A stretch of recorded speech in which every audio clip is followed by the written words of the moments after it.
ముఖ్యంగా ఈ పాటలో ఉన్నది ఏంటంటే అన్న, నిరుద్యోగులకు యువతకు ఇప్పుడు ఉద్యోగాలు ఎంత అవసరం, జాబ్ క్యాలెండర్ ఇస్తామని చెప్పారు. వాళ్ళ పిల్లలకు ఎన్ని రోజులు చదువుకోవాలి, ఎన్ని రోజులు కోచింగ్ పోవాలి, హాస్టల్ ఫీజులు లేక ఇక్కడ హైదరాబాద్లో వచ్చి ఉండలేక ఇబ్బందులు పడుతున్నారు. సో జాబ్ క్యాలెండర్ లేకపోతే వాళ్ళ పర్సనల్ లైఫ్ ఎంత ఇబ్బంది పడుతుంది, దాని గురించి మొత్తం సాంగ్ ఉందన్న. మీకు కూడా నేను లింక్ పంపిస్తాను. ఫ్రీ ఉన్నప్పుడు తమరు కూడా ఒకసారి వినండి అన్న. వాళ్ళ బాధ ఆల్రెడీ తమకు మొత్తం తెలిసిందే, వాటి మీదనే రాసిన అన్న. దాని మీదనే మీరు ఒక 2 మాటలు పాట రాష్ట్రం.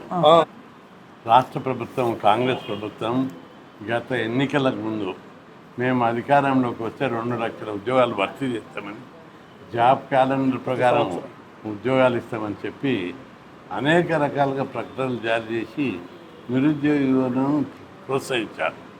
నిరుద్యోగ యువత ప్రతి ఒక్కరు కూడా ఈ కేసీఆర్ని ఓడించి కాంగ్రెస్ని గెలిపిస్తే మాకు జాబ్లు వస్తాయని చెప్పి రాత్రి భవన్లు కృషి చేశారు. కారు తీసుకొని ఊరూరా ఇంటింట తిరిగి కాంగ్రెస్ని గెలిపించడానికి కృషి చేశారు. తీరా ఈరోజు కాంగ్రెస్ వచ్చిన తర్వాత ఎక్కడ జాబ్ నోటిఫికేషన్ లేదు, జాబ్ క్యాలెండర్ లేదు. అనేక రకాలుగా నిరుద్యోగులందరూ సేమ్ పాలసీ కొనసాగుతున్నది. ఒక్కొక్క నిరుద్యోగి హైదరాబాద్లో వచ్చి కోచింగ్ సెంటర్ల కోచింగ్ తీసుకుంటూ నెలల తరబడి అప్పులు చేసి కోచింగ్ తీసుకుంటూ ఇబ్బందులు, హాస్టళ్ళకు డబ్బులు కట్టి కోచింగ్ సెంటర్లకు కట్టి ఇబ్బందుల పాలవుతున్నాం. ఇప్పటికైనా ముఖ్యమంత్రి రేవంత్ రెడ్డి దిగొచ్చి జాబ్ క్యాలెండర్ ప్రకటించి పోలీస్ కానిస్టేబుల్, టీచర్ జాబ్లు, గ్రూప్ 1, గ్రూప్ 2, డిఎస్సి టీచర్ జాబులు చాలా పెద్ద ఎత్తున 30,000 ఖాళీలు ఉన్నాయి. కానిస్టేబుల్ జాబులు 20,000 ఖాళీలు ఉన్నాయి. ఈ పోస్టులన్నీ భర్తీ చేయాలి, లేకపోతే తిరుగుబాటు తప్పదు. నిరుద్యోగులు ఏ నిరుద్యోగులు అయితే కాంగ్రెస్ను గెలిపించారో అదే నిరుద్యోగులు తిరగబడి వ్యతిరేకంగా ఓడించడానికి సిద్ధపడతాం. కాబట్టి ముఖ్యమంత్రి గారు ఇప్పటికైనా స్పందించి జాబ్ క్యాలెండర్ ప్రకటించి జాబుల మీద ఒక రివ్యూ చేయాలి. కొత్త జిల్లాలు ఏర్పడ్డాయి, 23 మండలాలు 125 ఏర్పడ్డాయి, పోలీస్ స్టేషన్లు ఏర్పడ్డాయి, 75 మున్సిపాలిటీలు, మున్సిపల్ కార్పొరేషన్లు, పోలీస్ కమిషనర్ ఆఫీసులు, ఇట్లా పెద్ద ఎత్తున ప్రభుత్వ ఆఫీసులు ఏర్పడ్డాయి. కానీ దానికి తగిన సిబ్బందిని, అదనపు సిబ్బందిని ఇవ్వలేదు.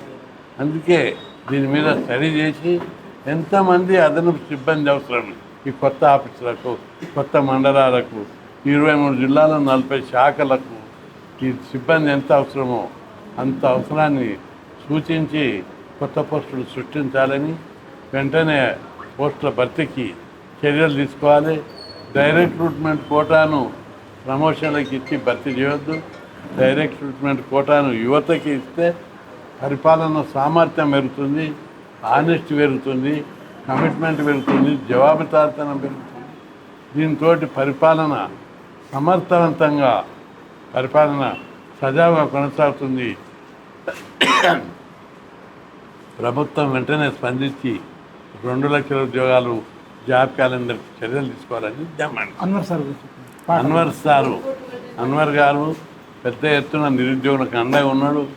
కోచింగ్ సెంటర్ నడపడంతో కొంతమందికి అనేక రకాలుగా తక్కువ రేటుతోటి వాళ్ళు కోచింగ్ ఇస్తున్నాడు, కొందరికి ఫ్రీ కూడా ఇస్తున్నాడు. అదేవిధంగా ఆయన నిరుద్యోగుల కోసం, నిరుద్యోగుల పక్షాన అన్వర్ నిలబడి వారికి అండదండలు ఉండి ఉద్యమానికి చేయూతనిస్తున్నాడు. కాబట్టి అన్వర్ గారికి పూర్తి మద్దతు ఉంటుందని చెప్పి నేను ఈ సందర్భంగా థ్యాంక్ యూ. జై కృష్ణ. టైగర్ ఆస్ట్రోనగర్ నాయకత్వం.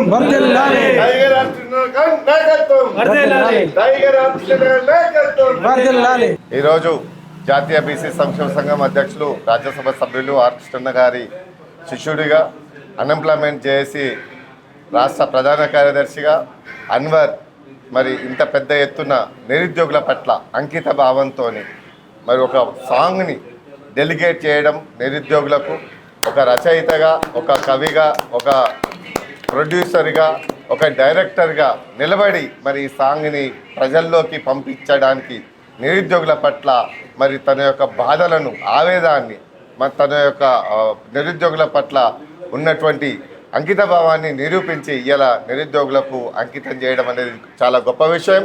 రెండవది, రాష్ట్ర ప్రభుత్వం జాబ్ క్యాలెండర్ వేయాలని చెప్పి ప్రధానమైనటువంటి డిమాండ్ రెండవది ఎస్ఐ కానిస్టేబుల్ పోస్టులు చాలా ఖాళీగా ఉన్నాయి. ఇంకా రిటైర్డ్ అయినటువంటి పోస్టులు ఎన్ని, తర్వాత బ్యాక్లాగ్ పోస్టులు ఎన్ని, ఇవన్నీ కూడా బయటికి తీయాల్సిన బాధ్యత రాష్ట్ర ప్రభుత్వం మీద, అధికారుల మీద ఉంది. ఇవన్నీ పోస్టులు భర్తీ చేయడంతో పాటు గ్రూప్ 1, గ్రూప్ 2, అదేవిధంగా గ్రూప్ 3, గ్రూప్ 4 పోస్టులు బ్యాక్లాగ్ అన్ని ఎక్కడ పోతున్నాయి? ఒక్కొక్కరికి 2, 3 పోస్టులు వచ్చినాయన్నీ ఒకటే ఇస్తున్నారు. దాని తర్వాత మెరిట్ వాళ్ళకు జాబ్ ఇవ్వడం లేదు.